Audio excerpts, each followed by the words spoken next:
Ladies and gentlemen, start your engines.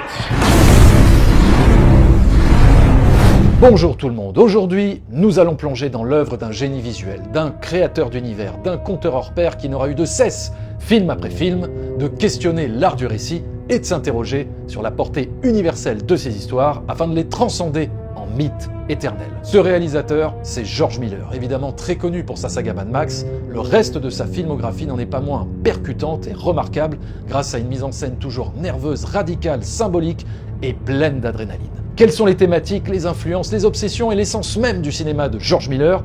C'est ce que nous allons voir dans cette vidéo en parcourant quasiment 50 ans de carrière. Alors montez à bord de votre Interceptor, attachez vos ceintures, faites hurler vos moteurs V8 et fonçons dans l'univers de ce guerrier de la route, de ce guerrier de l'image.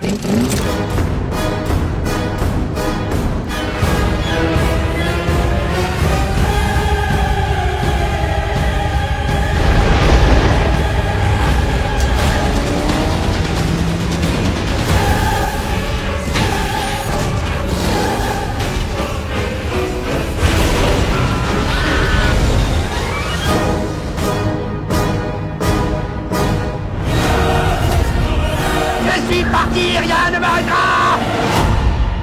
George Miller est né en 1945 en Australie. Il grandit dans une petite ville de la campagne du Queensland. Un environnement aride et reculé dans lequel les habitants s'adonnent à une passion automobile débridée sur des routes à perte de vue et sans limitation de vitesse. On comprend mieux d'où vient l'inspiration du premier long métrage du cinéaste. Étonnamment, George Miller ne se dirigera pas tout de suite vers le métier de réalisateur et entreprend plutôt des études de médecine à l'université. C'est pendant ces années-là qu'il développe de plus en plus sa passion du 7e art à travers des réalisateurs comme Kubrick, Hitchcock et surtout Buster Keaton, qui influencera grandement son ingéniosité à raconter ses histoires avec un langage purement visuel. Ces 6 années de fac de médecine lui font côtoyer l'horreur de patients au corps mutilés par des accidents de la route. Une violence qu'il régurgitera dans sa saga post-apocalyptique. Connaissant sa passion grandissante pour le cinéma, le frère cadet de George Miller l'embarque avec lui dans un concours de court-métrage. Les deux frères remportent la compétition et George Miller gagne le privilège de participer à un atelier cinéma dirigé par Philip Noyce et ainsi de réaliser son premier vrai court-métrage dont l'acteur principal, Nick Laturis, deviendra bien des années après son co-scénariste sur Mad Max Fury Road et Furiosa. Comme quoi, George, il n'oublie pas les copains. En 1971, il décide de suivre des cours de cinéma à l'université de Melbourne. C'est sur les bancs de l'école qu'il va faire une rencontre absolument déterminante pour le début de sa carrière, puisqu'il se lie d'amitié avec un cinéphile qui n'est autre que Byron Kennedy, son futur producteur et associé, avec qui il fondera la société Kennedy Miller. Ensemble, ils décident de monter leur premier court-métrage, un faux documentaire provocateur et bien sanglant qui les fait remarquer dans les festivals et leur fait gagner 2 prix. Ils se sentent suffisamment légitimes pour passer à la vitesse supérieure et se lancer enfin dans un projet de long métrage. Il leur faudra 4 ans pour réunir la somme de 350 000 $ afin de mettre en chantier ce qui deviendra un phénomène planétaire, Mad Max. Souvent affilié à un autre film australien, Vanishing Point, sorti en 1971, Mad Max 1 se distingue toutefois par la volonté de s'inscrire dans un avenir dystopique beaucoup plus nihiliste, où l'autorité policière ne fait plus loi. On se retrouvera sur la route d'ordure! En 1979, il y a déjà toutes les influences du cinéaste dans ce premier Mad Max. Son amour du cinéma muet à la Buster Keaton, à travers des courses-poursuites et des cascades démesurées. Son goût du cartoon à la Tex Avery, avec ses yeux exorbités et injectés de sang pour décupler la puissance des impacts. Vous avez vu ça, bande de tarés? La dimension horrifique qui n'est pas sans rappeler les premiers films de Wes Craven, comme La dernière maison sur la gauche ou La colline à des yeux. L'atmosphère hitchcockienne grâce à la musique menaçante de Brian May, qui rappelle les motifs agressifs de Bernard Herrmann. Le western, dans sa manière d'iconiser son héros, tel un défenseur de l'opprimé, tel un shérif qui aurait troqué son cheval pour une voiture de patrouille, et bien sûr difficile de ne pas penser à Orange Mécanique de Stanley Kubrick, quand on voit le méchant du film, véritable sociopathe et chef de bande sans pitié, qui prend plaisir à foncer sur les routes en enchaînant viol, meurtre, tout comme un certain Alex au Mes Frères. Et ça vous met en train pour une bonne petite fête d'ultra-violence. D'ailleurs, l'acteur qui interprète le méchant reviendra 36 ans plus tard au sein de la saga pour jouer le rôle du charismatique Immortan Joe dans Mad Max Fury Road. Après un long processus de casting, c'est finalement un visage inconnu fraîchement sorti d'une école d'art dramatique qui retiendra l'attention du réalisateur. Un visage traversé par une folle détermination dans le regard. Ce visage, c'est bien sûr celui de Mel Gibson. Sans l'avoir vraiment calculé, George Miller va mettre dans le mille et faire de son héros une icône universelle. Peu bavard et animé d'une soif de justice, tel un guerrier vengeur, le personnage de Max résonnera chez les spectateurs du monde entier. Pour le public japonais, il apparaîtra comme un samouraï, pour le public scandinave comme un viking, et bien sûr pour le public américain, il sera vu comme un pur héros de western. Au départ, l'intrigue ne devait pas se dérouler dans un futur proche, mais bien dans notre présent, et avec un tout autre personnage que celui que nous connaissons. Max, à l'origine, devait être un urgentiste soignant les accidentés de la route dans un monde anarchique. Puis finalement, il est écrit comme un journaliste venu recueillir le témoignage des blessés sur les lieux des accidents. Pour renforcer davantage l'empathie envers son personnage, George Miller fera de Max un flic désabusé, confronté à une violence qui frappera sa famille d'un destin tragique. Ce qui aura pour effet de le transformer à tout jamais en un héros solitaire, aussi dévasté que les terres sur lesquelles il roule. Mais George Miller se dit que son histoire manque de crédibilité. C'est à ce moment-là qu'il rencontre James McCausland qui apportera dans leur travail de réécriture l'idée de transposer l'histoire dans un avenir dystopique pour que les péripéties très mélodramatiques soient mieux acceptées par les spectateurs. Ainsi, en déplaçant son univers dans un futur proche, il fait de son film une sorte de fable qu'il est plus crédible de croire. Une fable qui permet à la mise en scène plus de liberté et d'excentricité, notamment dans la représentation des méchants ou pour introduire son personnage principal comme un héros mythique. En le filmant à travers des plans qui ne montrent jamais totalement son visage, George Miller rend son personnage à la fois énigmatique et charismatique. De cette manière, il l'iconise instantanément. Pour compléter leur maigre budget, les deux comparses Miller et Kennedy vont même aller jusqu'à récupérer de l'argent en répondant à des appels d'urgence médicale. Kennedy conduisant l'ambulance alors que Miller s'occupe d'assurer les soins. Avec un si petit budget, le tournage est une véritable opération commando. Ils avaient tellement peu d'argent que la plupart des figurants étaient payés avec de la bière. Sans véritable autorisation et avec un niveau de sécurité pas toujours très aux normes, certains cascadeurs finissent même à l'hôpital. C'est presque dans les conditions d'un film expérimental que le réalisateur parvient à mettre en boîte des scènes d'action impressionnantes.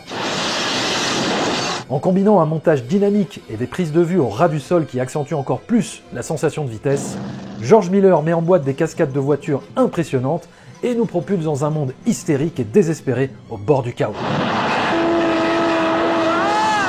En 1979, le film est considéré comme ultra-violent.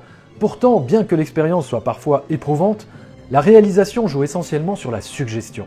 Comme dans cette scène d'hôpital, où seule la réaction horrifiée de Mel Gibson nous fait comprendre la gravité de la situation. Pareil dans cette scène où la famille de Max se fait écraser par le gang de motards, on ne voit pas d'impact ou d'effusion de sang, mais juste une chaussure de bébé roulée sur la route. Le pouvoir suggestif du montage. C'est ça qui fabrique en nous une image insoutenable.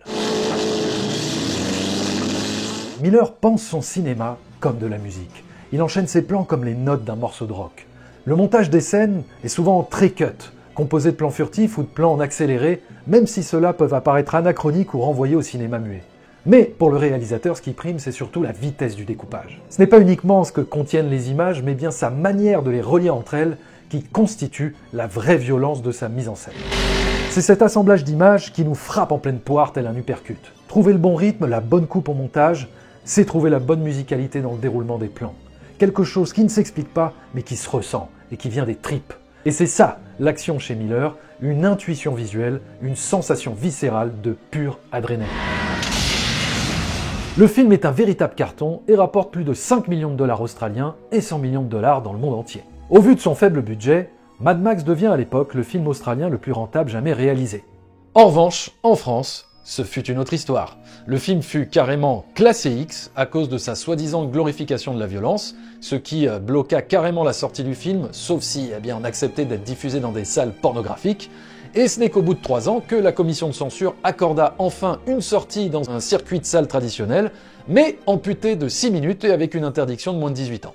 C'est pour ça que le film sortit en 1982 en France. Je suis l'aigle de la route! Peu importe la censure française, dans le reste du monde, le mythe de Mad Max était né. Miller croule sous les propositions, notamment pour réaliser un certain Rambo au début des années 80. Mais ayant toujours nourri un sentiment de frustration vis-à-vis de son premier long métrage, il a surtout envie de revisiter son univers avec un budget plus conséquent afin de donner libre cours à toutes ses ambitions et proposer une mise en scène explosive. Et avec plus de 4 millions de dollars, le réalisateur passe la seconde et met en chantier l'un des meilleurs opus de sa saga, Mad Max 2, le défi. Mais aux États-Unis, comme trop peu de spectateurs avaient vu le premier film, la Warner décida de sortir ce second épisode sous un autre nom pour masquer le fait que c'était une suite. Voilà pourquoi le film s'appela The Road Warrior, le guerrier de la route.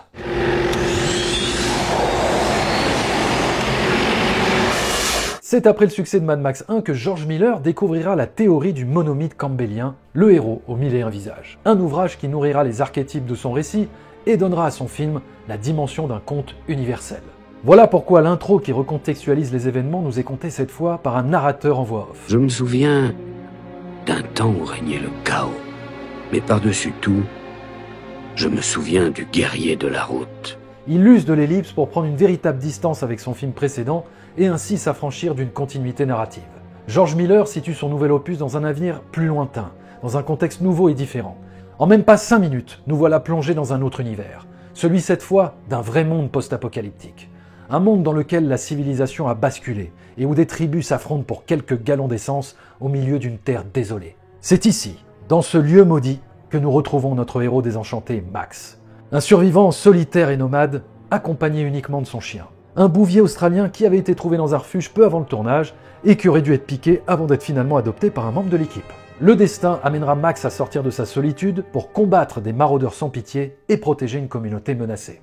Son évolution dans l'histoire lui fera retrouver le temps d'une opération héroïque son humanité perdue, devenant ainsi pour tout un peuple une légende qui restera dans leur esprit pour toujours avant de disparaître dans le crépuscule. Avec l'arrivée de ce héros solitaire venu sauver une petite communauté avant de disparaître dans le soleil couchant, Mad Max 2 apparaît véritablement comme un pur western. Nous ne l'avons plus jamais revu. Aujourd'hui, il vit toujours dans mon souvenir. Mad Max 2 est un film très différent du premier opus, il est moins conventionnel d'un point de vue du scénario, c'est-à-dire moins narratif mais beaucoup plus visuel. C'est par le design de ces véhicules pimpés et rafistolés, les costumes en cuir à l'inspiration très sadomaso, ou alors l'image dérangeante de cet enfant sauvage équipé d'un frisbee découpeur de doigts, que George Miller invente une nouvelle mythologie et ainsi crée un nouveau monde hostile et ravagé. Une mise en scène qui va assumer une approche très baroque pour nous plonger dans un univers aux allures de cirque ambulant déjanté. Bref, une narration visuelle très riche qui nous raconte par plein de petits détails qui sont ces gens et dans quel monde chaotique ils vivent. Le mutisme du héros participe dans ce sens à se rapprocher encore plus du cinéma muet que le cinéaste affectionne tant. C'est par les actions que les personnages se définiront et non par le verbe. Voilà pourquoi on définit souvent Mad Max 2 comme un pur spectacle visuel et sonore, une sorte de rock'n'roll visuel en plein désert, un peu à l'instar du futur Mad Max Fury Road qui lui ira encore plus loin dans le délire. L'approche du film est donc différente et ce sera le cas sur toute la saga Mad Max qui proposera à chaque fois une relecture du mythe en s'inscrivant dans un genre nouveau. Le premier film peut être vu comme un drame policier dystopique, Mad Max 2 comme un western, Mad Max 3 comme un film d'aventure mélangé au péplum, Fury Road comme un pur film de course-poursuite et Furiosa comme une odyssée sur la vengeance. En attendant, au début des années 80, Mad Max 2 assure un spectacle de cascade et d'action hallucinante. Miller nous plonge dans la noirceur d'un monde désenchanté, mais sous un soleil de plomb. Un contraste glaçant qui nous place face à une horreur ensoleillée. Une horreur à ciel ouvert, ce qui nous fait comprendre tout de suite que nous sommes désormais dans un monde à l'impunité totale. Mel Gibson doit composer avec un scénario qui est plutôt avare en dialogue et qui mise tout sur la physicalité et la prestance magnétique du comédien. La tâche est difficile, mais l'acteur la relève haut la main, grâce à son charisme, son air désabusé et une maturité assez frappante pour un jeune homme de 25 ans seulement. Encore une fois, les cascades se font au détriment des normes de sécurité les plus strictes, mais grâce aux dieux du cinéma, heureusement rien de fatal n'arrive sur le tournage, à part un fémur cassé pour un cascadeur. D'ailleurs, le plan sera conservé dans le montage final. Le film devient alors une telle référence en termes d'action et de science-fiction qu'il engendrera malgré lui des émules voulant reproduire son univers punk post-apocalyptique, mais de manière plutôt embarrassante et bien souvent ratée. Il n'y a que dans Une créature de rêve de John Hughes où le clin d'œil à Mad Max sera le plus amusant, car finalement utilisé comme un ressort comique déjanté et en plus servi par l'un des vrais acteurs du film. Le film est un succès, doublant les recettes du premier opus. Mais George Miller prend ses distances avec son univers et revient au cinéma 2 ans plus tard d'une manière tout à fait inattendue. Il sera appelé par un certain Steven Spielberg pour participer à un projet de film à sketch réunissant 4 réalisateurs pour mettre en chantier 4 histoires fantastiques. Et c'est ainsi que George Miller se retrouve à réaliser un court-métrage grandiose et inoubliable, un cauchemar à 20 000 pieds, le dernier segment du film, la 4e dimension. Ce que vous êtes en train de regarder pourrait être la fin d'un cauchemar particulièrement atroce. Il n'en est rien. Ce segment est un remake d'un ancien épisode de la série réalisé par Richard Donner et dans lequel on découvrait un jeune William Shatner interpréter un passager angoissé à bord d'un avion, seul à voir un monstre sur l'aile de l'appareil. Mais là où la mise en scène de Richard Donner restait assez classique, celle de George Miller va avoir l'effet d'une dynamite en poussant tous les potards à fond pour nous mettre sous pression à travers un épisode horrifique et claustrophobique qui constitue à mon sens le meilleur bout de fiction que l'on ait jamais réalisé à bord d'un avion. Il y a quelque chose là-dehors! Monsieur Valentine! Oh! Quelque Non, chose qui non!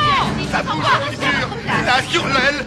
Entre effets de lumière anxiogène, travelling oblique fonçant dans les allées, gros plans oppressants sur des visages terrorisés et zoom rapide sur des yeux exorbités, George Miller déploie toute une grammaire cinématographique d'une intensité redoutable pour nous faire ressentir une tension permanente pendant 20 minutes. C'est parce que George Miller s'attarde à filmer les réactions totalement incrédules des membres d'équipage et des passagers qu'une angoisse viscérale nous pourfend dans le film. En effet, personne à bord ne semble croire ce pauvre homme. Le réalisateur isole son personnage, merveilleusement interprété par un John Lithgow transpirant de frayeur, pour mieux alimenter la paranoïa du spectateur pendant de longues secondes de suspense asphyxiante, avant de nous terroriser subitement par des effets violents d'apparition de la créature.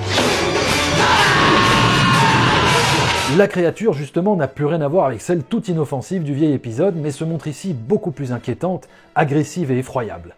Elle pourrait s'apparenter à une sorte de créature mythologique venue des enfers. Mais étrangement, elle nous fait surtout penser à une sorte de gremlin, un an avant la sortie du film de Joe Dante. De plus, la musique angoissante de Jerry Goldsmith finit d'appuyer cette filiation. On entend d'ailleurs ce même petit violon diabolique qui caractérise les intentions maléfiques de la créature. Tout comme il le fera pour les Gremlins. Comme si cet épisode était une sorte de teaser du prochain film de Joe Dante. En clôturant son épisode sans jamais vraiment confirmer ce qui s'est réellement passé à bord de l'avion, George Miller fait de son protagoniste un être à part, seul témoin d'un événement surnaturel. Un personnage qui s'inscrit encore une fois dans la pure tradition d'un récit mythologique. Ce long métrage est malheureusement entaché par un accident tragique intervenu sur le segment réalisé par John Landis. Suite à un accident d'hélicoptère en plein tournage, 2 enfants et l'acteur Vic Morrow seront tués. Cauchemar à 20 000 pieds restera toujours pour moi un petit chef-d'œuvre de suspense horrifique et un pur shoot d'adrénaline hitchcockienne sous stéroïdes.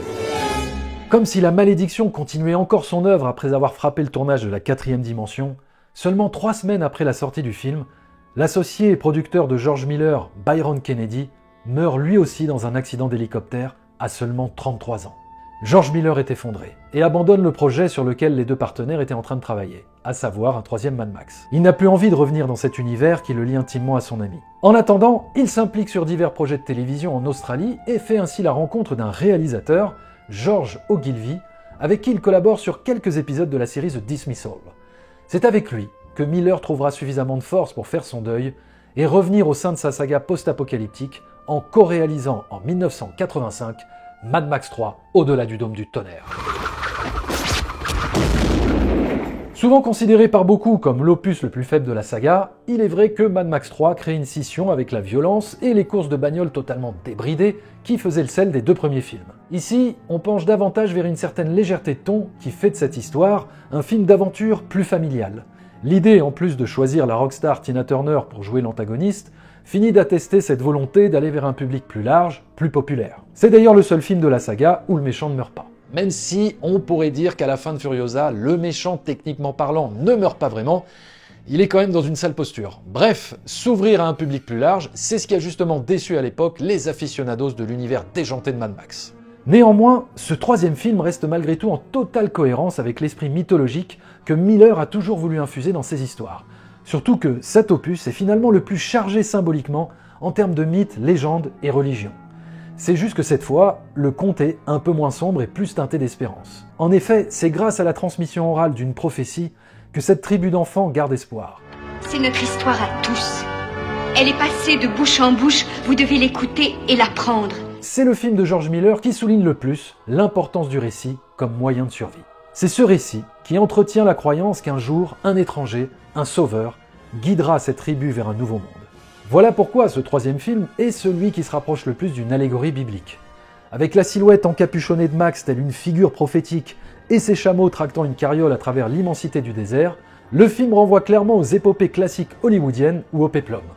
On pense à l'histoire des 10 commandements, notamment dans le parcours de Max qui apparaît comme un miroir à celui de Moïse, car lui aussi est banni d'une cité, erre dans le désert, est recueilli par une tribu et retourne en tant que libérateur affronter les troupes de son ennemi afin de sauver tout un peuple. Et tout comme Moïse, Max ne foulera pas la terre promise, mais permettra malgré tout à sa tribu de l'atteindre. De par l'ampleur des environnements, on pense évidemment à Laurence d'Arabie, surtout que le film bénéficie de la musique de Maurice Jarre, le même compositeur que sur Laurence d'Arabie. On peut aussi voir un clin d'œil à Alfred Hitchcock, dans cette scène où un avion survole Mel Gibson, reproduisant quasiment le même plan iconique que dans La mort aux trousses. Plein de références qui emmènent ce film davantage vers un cinéma d'aventure que de la SF dystopique. Entre la chaleur écrasante qui fait s'évanouir des chameaux et Mel Gibson qui commence à sombrer dans ses problèmes d'alcool, le tournage du film est une expérience éprouvante pour George Miller, si bien qu'il préférera confier la direction d'acteur à son co-réalisateur, tandis que lui supervisera surtout les scènes d'action. Ce n'est d'ailleurs que dans les derniers instants du film qu'on retrouvera vraiment toute l'ingéniosité de la mise en scène de George Miller, à travers une course-poursuite pleine de suspense et d'inventivité. Un dernier tour de manège, juste avant un final émouvant, où Max, après avoir sauvé tout le monde, disparaît dans le désert, redevenant encore une fois ce sauveur énigmatique et légendaire. Une légende que cette nouvelle tribu se racontera et se transmettra oralement de génération en génération, tels des apôtres entretenant la base d'une nouvelle religion, jusqu'à faire de celui qui les a sauvés une sorte de messie, le mythe fondateur de leur nouvelle civilisation. Mais plus que tout, nous nous rappelons de l'homme qui nous a trouvés, qui était venu nous sauver. Malgré une réception plutôt mitigée, Mad Max 3 rapportera quasiment 4 fois son budget, ce qui est suffisant pour convaincre Warner Bros de confier au réalisateur les rênes d'un film au budget conséquent de 22 millions de dollars, une comédie fantastique grinçante et provocante, affublée d'un casting 4 étoiles, Les Sorcières d'Eastwick. Adapté du roman éponyme de John Updike, le film nous raconte l'histoire de 3 femmes divorcées, veuves ou célibataires, qui mènent une vie faite de banalité et de frustration dans la petite ville puritaine d'Eastwick. Elles se réunissent une fois par semaine et fantasment ensemble sur l'homme idéal, jusqu'à l'arrivée d'un certain Daryl Van Horn, un homme mystérieux qui apparaît dans la nuit et prend possession d'un manoir abandonné. Cet homme providentiel va réveiller chez ces 3 femmes leur potentiel sexuel, ainsi que d'étranges pouvoirs surnaturels. Mais derrière la façade de ce séducteur attentionné prétendument allié des femmes, se cache en réalité le diable, prêt à devenir totalement maléfique quand il n'obtient pas ce qu'il désire. N'est-ce pas diabolique ? Et quoi de mieux que le sourire charmeur et démoniaque de Jack Nicholson pour jouer ce lubrique petit diable qui s'amuse à pervertir la gentille petite ville d'Eastwick. Le livre est en réalité plus acerbe que le film quant au traitement de ses personnages féminins. Il égratignait beaucoup plus leur morale, notamment quand les 3 amis utilisaient leur pouvoir pour faire mourir d'un cancer une jeune femme rivale que Daryl leur préférera. Le film évacuera cette ambiguïté morale pour se concentrer davantage sur les désillusions féminines à travers une comédie féroce sur la domination masculine. Bon, si c'est comme ça que vous le prenez, c'est comme ça que vous le prenez. C'est bien comme ça que vous le prenez. Une comédie qui s'amuse de ses petits jeux de séduction avant de transformer ces 3 habitantes d'Eastwick en sorcières combattant l'incarnation symbolique du machisme destructeur. En quelque sorte, un film résolument plus féministe que le livre, comme en témoignent certaines scènes où les hommes sont dépeints avec un comportement des plus problématiques à l'égard des femmes, jusqu'à même commettre un féminicide.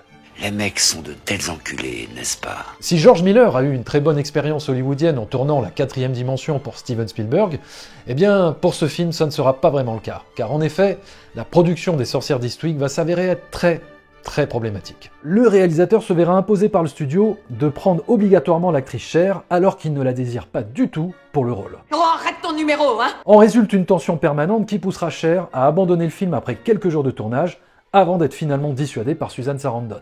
Pour ne rien arranger, le réalisateur quitte lui aussi le plateau à deux reprises car sa relation avec les producteurs John Peters et Peter Guber est pour le moins désastreuse. Les producteurs sabotent toutes les ambitions créatives de George Miller en réduisant sans cesse le budget prévu. Je vais te dire ce que j'ai eu. Je me suis fait baiser. C'est Jack Nicholson qui sauvera la production du Naufrage en défendant les velléités artistiques de son réalisateur et en endossant le rôle d'intermédiaire entre George Miller et le studio. On pourrait peut-être oublier tout ça et redevenir amis. Malgré toute cette production chaotique, George Miller réussit à accoucher d'une des meilleures comédies fantastiques des années 80. Un conte macabre et érotique, où la mise en scène baroque et aérienne donne au film une dimension opératique sans cesse envoûtante. La particularité des Sorcières d'Eastwick, c'est son côté outrancier et vulgaire.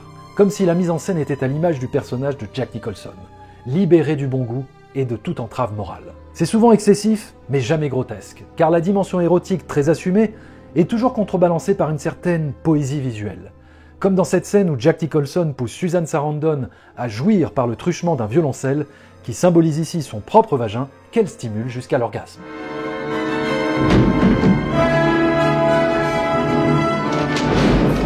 Autrement dit, elle a la ch'te en feu.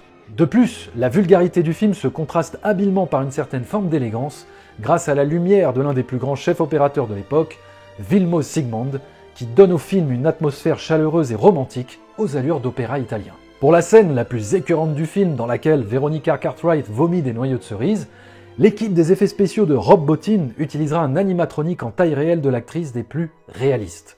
Le résultat était tellement convaincant que les premières projections test donnaient beaucoup trop la gerbe aux spectateurs. Voilà pourquoi la scène a dû être énormément raccourcie et édulcorée. Ça ira comme ça. Susan Sarandon, Michelle Pfeiffer et Cher réussissent à faire naître entre elles une alchimie qui fonctionne à merveille, malgré toutes les difficultés sur le plateau. Et bien sûr, Jack Nicholson est absolument parfait dans le rôle de ce petit diable manipulateur et semble prendre beaucoup de plaisir à jouer ce séducteur charismatique au franc-parler provocateur. Qu'est-ce que vous préférez, être au-dessus ou en dessous? Au revoir Daryl et merci pour cet agréable déjeuner. Le film va rapporter 3 fois son budget et devenir un bon petit succès. Malgré tout, George Miller, écœuré par toute l'expérience chaotique du tournage, ne reviendra pas à Hollywood avant plusieurs années et part en Australie produire des films, notamment le très bon thriller maritime Calme Blanc avec Nicole Kidman en 1989.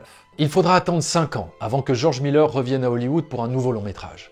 C'est en tombant par hasard sur un fait divers absolument bouleversant que le réalisateur retrouve l'envie. En tant qu'ancien médecin, l'histoire derrière ce fait divers ne pouvait que le toucher personnellement, et c'est ce qui le motive à réaliser, à mon sens, l'un de ses tout meilleurs films, un chef-d'œuvre, un drame familial des plus éprouvants et qui vous marque à vie. Lorenzo.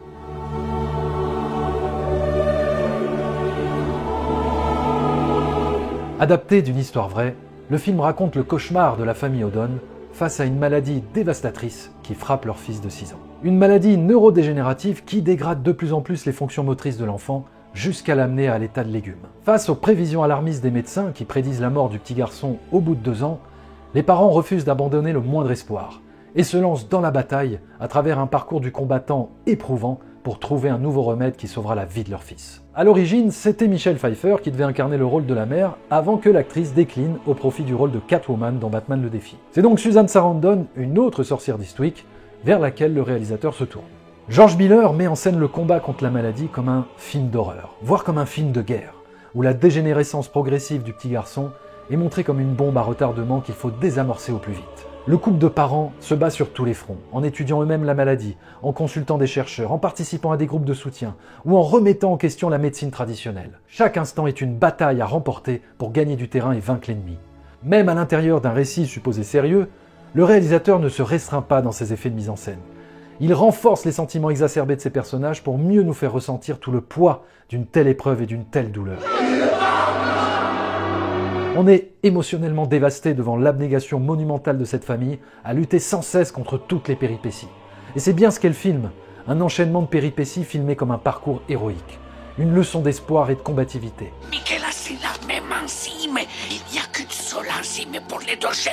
Au-delà de la science, il y a les croyances mystiques et religieuses vers lesquelles la famille O'Donnell se tourne désespérément. En insistant sur cette dimension spirituelle qui entoure les personnages, le réalisateur tire le film vers l'allégorie mythologique et fait de ce combat un symbole de la lutte entre le bien et le mal.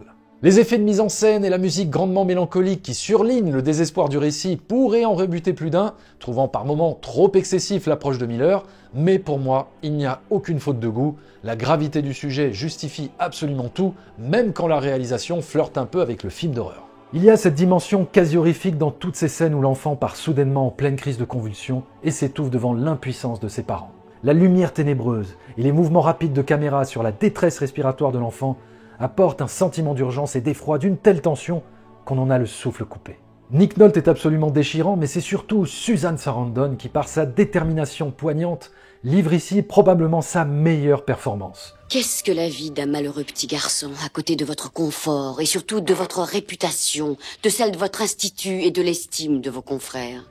Elle sera d'ailleurs nommée à l'Oscar mais ne gagnera pas, tout comme le scénario coécrit par George Miller. Le film sera malheureusement un échec commercial, obtenant seulement 7 millions de dollars pour un budget de 30 millions.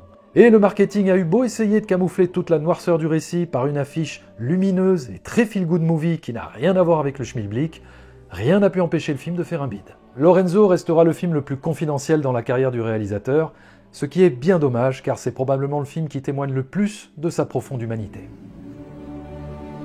En 1992, ça fait déjà quelques années que George Miller travaille sur l'adaptation d'un conte animalier mettant en scène un cochon doué de la parole. Mais le temps de trouver la meilleure équipe d'effets spéciaux pour réussir à faire parler les animaux de manière convaincante, le réalisateur développe en parallèle un projet de film de science-fiction, Contact, adapté du roman de Carl Sagan. C'est d'ailleurs sous l'égide de George Miller que Jodie Foster sera choisie pour incarner cette scientifique élue pour partir dans l'espace. Mais malheureusement, après plusieurs mois de travail, l'approche trop expérimentale de Miller poussera Warner Bros à arrêter sa collaboration avec lui au profit de Robert Zemeckis. Résultat, Miller se retrouve à nouveau disponible pour se consacrer à Babe le cochon, mais trop tard, le nouveau réalisateur Chris Noonan avait déjà été engagé entre-temps, le processus créatif étant déjà bien avancé, Miller restera crédité seulement de producteur et co-scénariste et devra se heurter à la vision du nouveau réalisateur, ce qui donnera lieu à une grosse discorde artistique entre les deux cinéastes. En effet, George Miller voulait que Babe soit un conte plus sombre et anxiogène, ce qui contrastera avec la légèreté et les bons sentiments qui irriguent le résultat final. À sa sortie en 1995, Babe le cochon devenu berger est un grand succès et remporte plus de 250 millions de dollars et gagne même l'Oscar des meilleurs effets spéciaux. Ça conforte le studio Universal de lancer une suite dans la foulée qui cette fois sera totalement réalisée par George Miller, Babe le cochon dans la ville. Avec ce film, le réalisateur va initier une démarche subversive qu'il reproduira sur son futur diptyque Happy Feet. Faire de ses idées anxiogènes et politiques un cheval de Troie thématique, larvé à l'intérieur de films pour enfants. Babe numéro 2 est bien plus sombre que le premier opus, ne serait-ce que par l'environnement choisi pour l'histoire.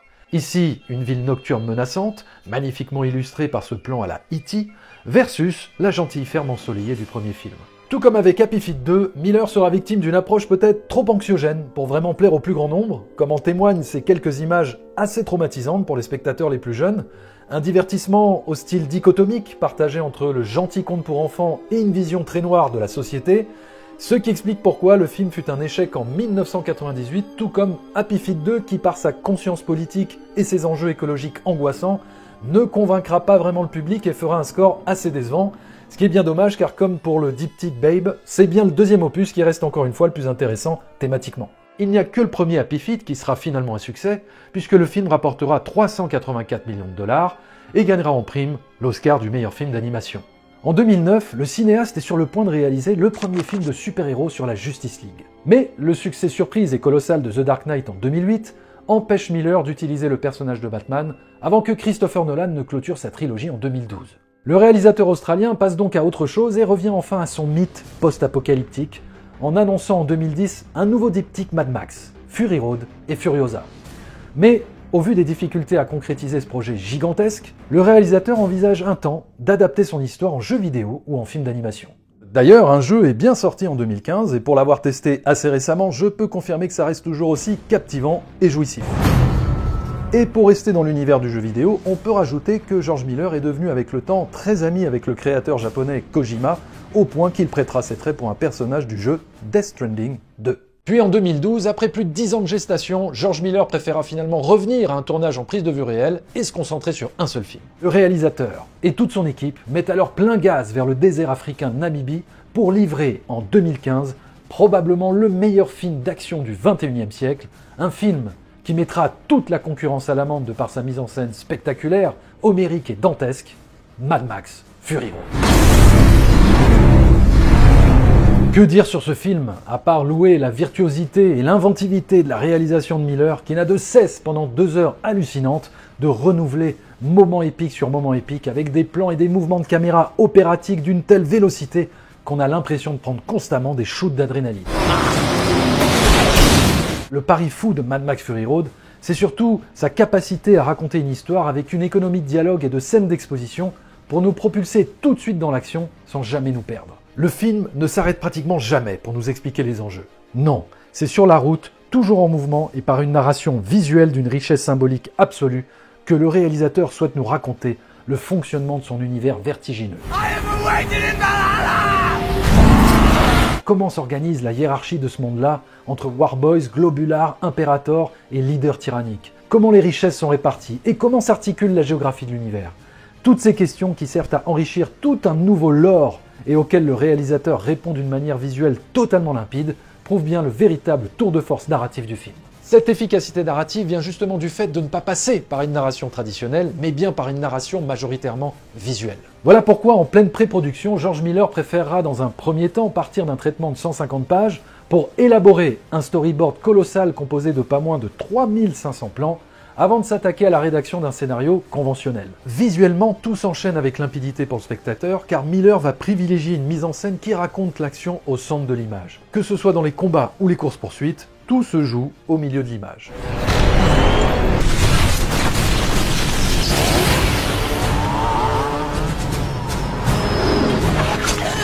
De cette manière, le spectateur a l'instinct de regarder toujours au centre et ainsi peut suivre facilement toute la lisibilité de l'action. Pour renforcer la colère, la rage, la peur, les sentiments exacerbés, le réalisateur utilise très souvent une véritable marque de fabrique, son fameux travelling avant rapide fonçant sur ses personnages, comme si la caméra les cognait en pleine poire pour symboliser une violence immuable. Comme si ces travelling symbolisaient la vie comme une course qui s'emballe. George Miller fait de la présentation de ses héros une véritable note d'intention visuelle qui annonce toujours la finalité de leur destin.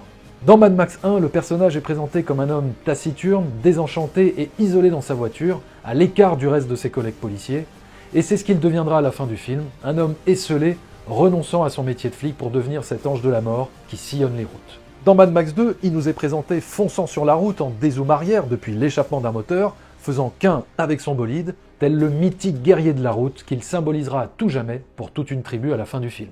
Dans Mad Max 3, il nous apparaît depuis une vue du ciel, errant seul dans un désert immense, ce qui rejoindra à la fin du film, montrant Max comme une figure prophétique, marchant seul dans le désert. Dans Fury Road, Max est montré à nouveau isolé, surplombant les étendues désertiques, ce qui symbolise encore une fois son envie de rester à l'écart du monde, et c'est ce qu'il fera à la fin du film en laissant Furiosa seul aux commandes de la citadelle. Pareil pour Furiosa qui, dans son tout premier plan d'apparition, nous est montré avec le sceau de la citadelle dans son cou, une manière visuelle de nous montrer qu'elle appartient à la citadelle, que son destin est intimement lié à cet endroit, si bien qu'à la fin du film, eh bien c'est elle qui deviendra la chef, l'impératrice de la citadelle. Dans Furiosa, le premier plan nous montre un enfant cueillir un fruit au sein de la Terre verte avant d'être chassé de ce paradis perdu. Une image très biblique évidemment, et qui représentera symboliquement son enfance volée, son innocence arrachée. Une image qui définira tout son parcours de personnage au point de recréer le même arbre à la fin du film, cueillant ainsi le fruit d'une vengeance accomplie. On retrouve dans tous ces archétypes de récits l'essence même du principe de Joseph Campbell, à savoir que le voyage du héros se termine toujours à son point de départ en faisant une boucle. Une fois que le héros a réglé sa problématique initiale, il est transformé et peut donc retourner de là où il est parti. Voilà pourquoi, par exemple, à la fin de Fury Road, les personnages font littéralement demi-tour et reviennent à la citadelle, car ils sont enfin transformés et prêts à renverser le régime tyrannique pour reprendre le contrôle. Remember me. Un parcours héroïque que George Miller applique pratiquement à tous ses récits, car il sait que cet archétype a une résonance universelle. George Lucas étant lui aussi très attaché au monomythe campbellien, George Miller a forcément dû s'intéresser à son œuvre au vu de ses quelques correspondances entre le mythe de Star Wars et Fury Road.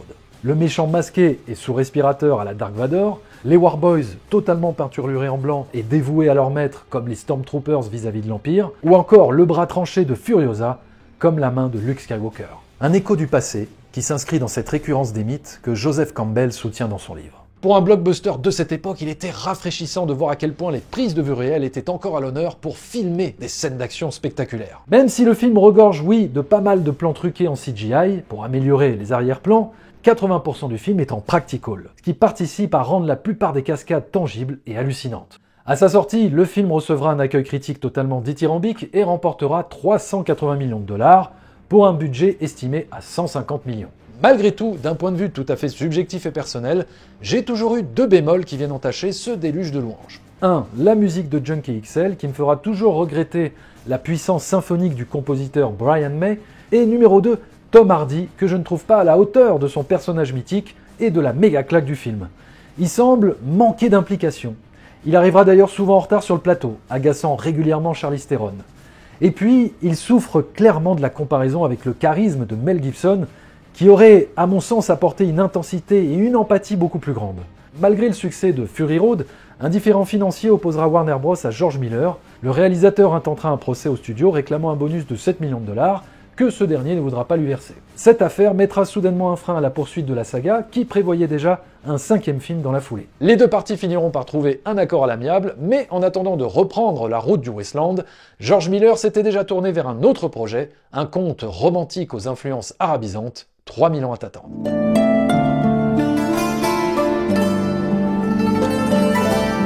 L'histoire est celle d'Alitea, une narratologue solitaire qui, lors d'un voyage à Istanbul, tombe sur une créature fantastique, un djinn qui lui proposera d'exaucer 3 vœux. Mais étant spécialiste de la question des récits, elle connaît bien la finalité funeste de ce genre d'histoire et refuse d'émettre le moindre vœu. Avec ce projet, le réalisateur prend à contre-pied ce qu'on avait l'habitude d'attendre de lui, en réalisant un film finalement très verbeux où les personnages enfermés dans une chambre d'hôtel vont se livrer à une dialectique passionnante autour du désir, de l'amour et de la solitude. Cette fable romantique, très empruntée au conte des Mille et une nuits, est un plaidoyer sur l'importance du récit et sa capacité à transformer notre perception du monde. Même si la science nous apporte des réponses rationnelles, c'est encore au travers des mythes que l'on peut mieux sonder l'âme humaine. I have a wish. Encore une fois, Miller laisse parler la démesure de sa mise en scène, notamment dans la reconstitution du passé, qui rappelle beaucoup l'approche complètement baroque du baron de Munchausen. Comme en témoigne cette scène magnifique où le roi Salomon, pour séduire la reine de Saba, joue d'un instrument composé de créatures vivantes.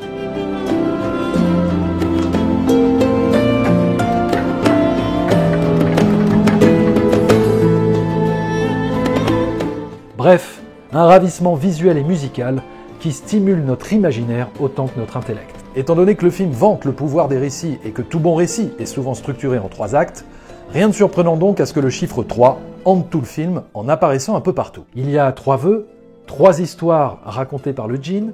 La protagoniste représente en fait les 3 femmes des histoires du djinn. Elle est le reflet de leurs 3 personnalités. Le numéro de la chambre est 333. Le symbole sur la joue du personnage de Zéphyr veut dire 3 en arabe. Et tout ça explique bien évidemment pourquoi le film s'appelle 3000 ans à t'attendre. À sa sortie en 2022, le film fera un bid, ne rapportant seulement que 20 millions de dollars pour un budget de 60 millions. C'est-à-dire 3 fois moins que sa mise initiale. Et oui, encore le chiffre 3. En même temps, avec cette approche radicale et sans compromission qui caractérise la poésie visuelle de Miller, le film aurait bien eu du mal à toucher un public très familial. Après Mad Max Fury Road, il était question de poursuivre la saga avec un nouveau film appelé The Wasteland, un film qui était censé nous narrer le récit des aventures de Max juste avant les événements de Fury Road. Mais c'est finalement un autre personnage qui aura l'honneur d'être le protagoniste principal de ce préquel, un personnage dont la jeunesse nous sera racontée sur plusieurs années à travers une odyssée de vengeance qui viendra foudroyer les écrans de cinéma en 2024, Furiosa. There will always be war. But to get home, Furiosa fought the world. N'ayons pas peur de la subjectivité, cet ultime film est un chef-d'œuvre, qui contient les plans les plus beaux de l'année 2024, et que je considère même supérieur à Fury Road. Dans Furiosa, on conserve bien le caractère mythologique et toute l'adrénaline des scènes d'action, mais on les amplifie par plus de tragédie et une histoire d'amour, ou plutôt l'amorce d'une histoire d'amour, un enjeu sentimental qui apparaît tel une lumière dans les ténèbres, ce qui donne à ce film-là une émotion supplémentaire. Encore une fois, Miller va prendre tout le monde à revers en adoptant, après Fury Road, un ton et un rythme très différents. En nous narrant le parcours de son héroïne à travers un récit qui s'étale sur environ 15 ans au lieu des 2-3 jours de Fury Road, le réalisateur construit une véritable odyssée, une grande fable sur le Wasteland.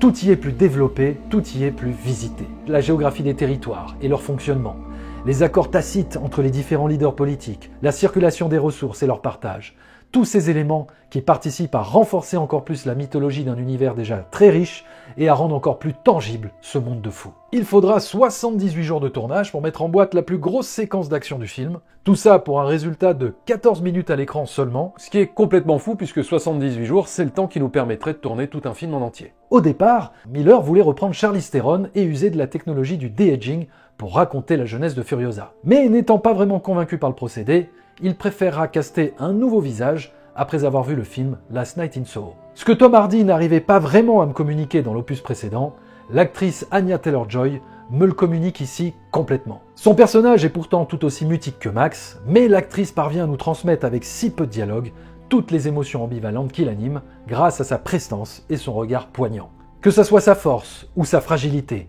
sa résignation ou son désespoir, son humanité ou sa colère noire de vengeance, tous ces attributs transparaissent émotionnellement à l'écran et permettent à l'actrice de composer un personnage meurtri, déterminé, charismatique et bouleversant. Le comédien Hugh Keays-Byrne, qui interprétait Immortan Joe dans Fury Road, décède malheureusement entre-temps en 2020 et sera remplacé par un acteur australien qui reprendra le rôle du leader tyrannique, tout en jouant un deuxième rôle dans le même film, l'un des sbires de Dementus. Chris Hemsworth, qui semble tout droit sorti d'un péplum sous acide avec son char motorisé à la baignure, campe ici un antagoniste à la fois cruel et détruit de l'intérieur. On comprend que c'est la souffrance d'un trauma lointain qui a façonné son caractère tyrannique, que c'est sa douleur qui nourrit sa rage. Ainsi, il apparaît plus humanisé que tous les autres méchants de la saga Mad Max. Avec Furiosa, Miller adopte une mise en scène qui épouse encore plus la dimension de la fable. Voilà pourquoi l'utilisation massive du numérique, que certains ont trouvé inappropriée, est en réalité tout à fait appropriée, puisqu'ici le but n'est pas de nous plonger dans un monde réaliste, mais bien dans un monde allégorique pour faire de ce film un véritable conte. Que ce soit dans la structure narrative composée en 5 chapitres, la voix off du narrateur qui est notre boussole dans l'histoire, ou bien la mise en scène libérée d'un certain réalisme, tout participe à renforcer cette dimension du conte pour mieux déployer toute une poésie visuelle et ainsi imprimer nos rétines avec des images symboliques et saisissantes. La fin de Furiosa prend le contre-pied de tout ce qu'on pouvait attendre. Ce n'est pas par un désir de destruction que la vengeance s'accomplira, mais par un désir de création. Comme les cheveux de Furiosa qui s'entremêlent à la vie d'une branche au début du film, les entrailles de Dementus deviennent un terreau fertile pour la vie d'un arbre. Comme une rime visuelle. Furiosa accueille le fruit de sa vengeance dans une image symbolique très forte qui unit les deux personnages à tout jamais. Le film remportera 170 millions de dollars pour un budget estimé à 170 millions de dollars. C'est donc une déception commerciale qui risque de mettre en péril la suite de la saga, car oui, en effet, ce fameux film Wasteland, déjà écrit depuis 2017 et qui est censé se centrer sur les aventures de Max avant sa rencontre avec Furiosa, n'a pour l'instant reçu aucun feu vert, en tout cas pas à l'heure où je vous parle. Est-ce que Tom Hardy reviendra pour le rôle ? Personnellement, je me surprends des fois à fantasmer un retour de Mel Gibson, tout improbable que cela puisse paraître. Mais ne serait-ce pas la plus belle des manières de refermer la boucle et clôturer dans un dernier baroud d'honneur une saga qui aura vu naître deux artistes intimement liés à cet univers fou depuis presque un demi-siècle. Qu'est-ce que l'essence même du cinéma de George Miller ? Une mise en garde, comme toutes les bonnes fables. Pratiquement tous les films du réalisateur nous parlent d'instinct de survie. Mad Max, Lorenzo, Babe, Happy Feet. Toutes ces histoires nous racontent la même chose. Comment survivre et s'adapter face à un monde hostile. Âgé maintenant de 80 ans, George Miller aura bâti au gré d'une carrière éclectique de presque 50 ans, une œuvre d'une cohérence totale. Une œuvre soutenue par la volonté de nous partager la puissance évocatrice des récits et des mythes pour maintenir toujours en vie le souvenir de ce que nous étions et mieux appréhender ce que nous serons. Un cinéma porté par l'espoir de nous transcender et de nous élever vers une civilisation toujours plus empreinte d'humanité. Comme si cet ancien médecin avait toujours voulu soigner l'âme du monde par ses histoires.